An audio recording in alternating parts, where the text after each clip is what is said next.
still blown away by this film. I saw it a month ago. Prieto's cinematography, that silhouette fire shot blew me up my mind. But Robbie's score, that heartbeat that continues throughout the film, and Thelma's editing, it's just outstanding.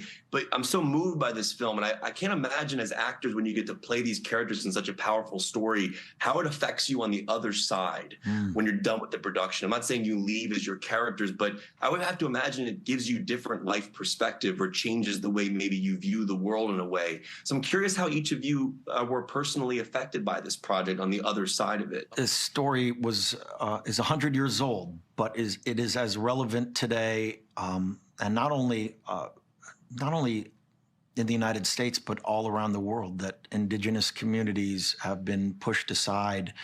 You know, we've systematically, not respected them as the stewards of our land. We've done, atrocious acts all over the world. That aside, to be able to tell a story like this and to be allowed to, be as honest as possible was just the greatest gift and the greatest sort of responsibility that I think any of us really felt as filmmakers in a long time.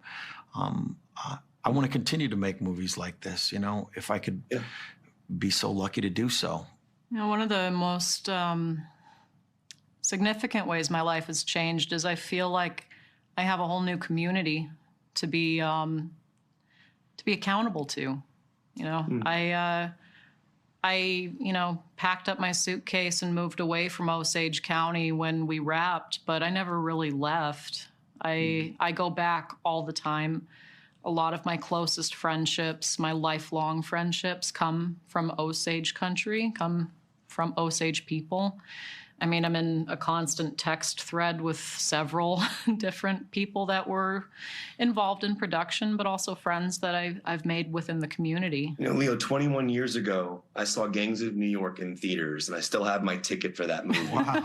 And 21 years later, I go see Killers of the Flower Moon, and I have my ticket for that. And like, the timing between that and the evolution of your work with Marty Scorsese is incredible to me.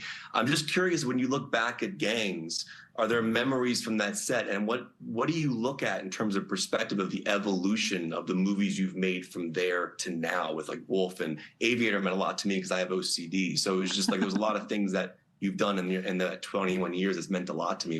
What's your perspective on that time? Well, in a lot of ways, I see myself growing up, for all intents and purposes, Marty's been kind of a cinematic father figure to me.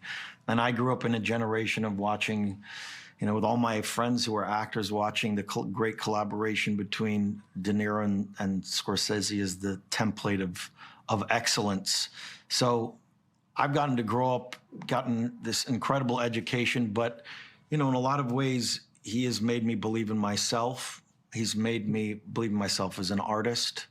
By the sheer act of him allowing the voice of the actor to actually affect the narrative of an entire story and get to the heart of the human condition, which is what he's always been fascinated by. He's said a million times over, plot is irrelevant to me. I want to understand the human condition.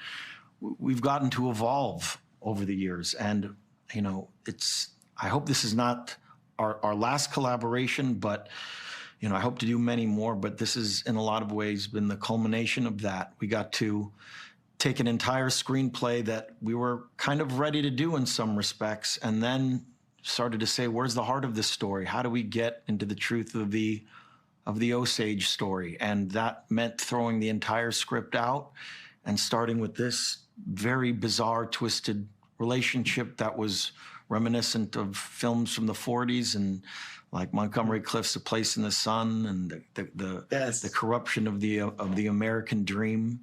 So to be able to have that creative process with him, it really made me really the artist that I am today.